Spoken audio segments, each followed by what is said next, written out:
and indirect change. When you actually looked as far as like, well, what kind of examples did you provide? You not only provided examples from your life, looking at the indirect change when you looked at as far as health, or as they looked at as far as last minute deployments, but also you looked at direct change. How can you directly change your life? Be that educational goals, be that any other personal goals, be it like say fitness, where the fitness goal actually blurs the line between direct and indirect. Indirectly, you're going to affect your long-term health, but directly, you are adamant and right on top of these are all things that you control.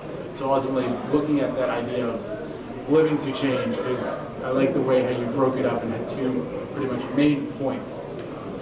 I liked how it was very relatable speech. You really dove into your past experience of how all this change that you're utilizing, being direct or indirect, has brought you to the point where you're finishing your degree. You're going to have this great opportunity to apply to OTS, and considering, well, cross our fingers, that you get in, you will then ultimately have a lot of direct and indirect change as a matter of fact.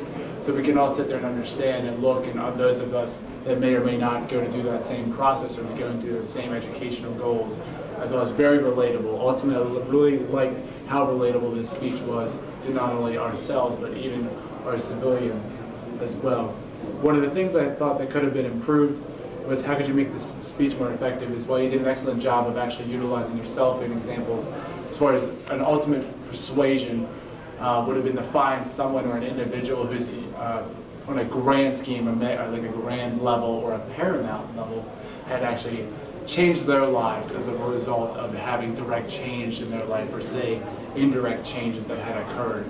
For example, I would say, for example, like a Michael Jordan, putting in that hard work every day. He has a famous commercial out there where he talks like, no one looks at what I did every day, but ultimately it came to be the greatest basketball player theoretically, or voted on commonly as all time. So that would be the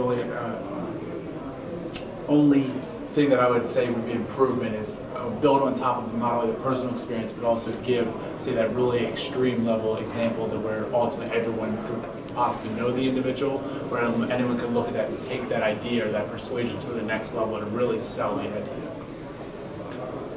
Projecting sincerity and conviction is the only category I had that I didn't rate as excellent. I think it just comes with naturally someone's either just very emotional, you have your very excitement to you, but it seemed more of a serious speech, so you really much drove home the sincerity of that speech as far as how important it was to you as far as like being more of a serious speech versus, say, the sincerity conviction of showing more emotion. It's a very difficult speech for you to show happiness or like super excitement because of how serious of a tone it was, and so that's just more of a tough topic for you to battle, but I thought you did an excellent job.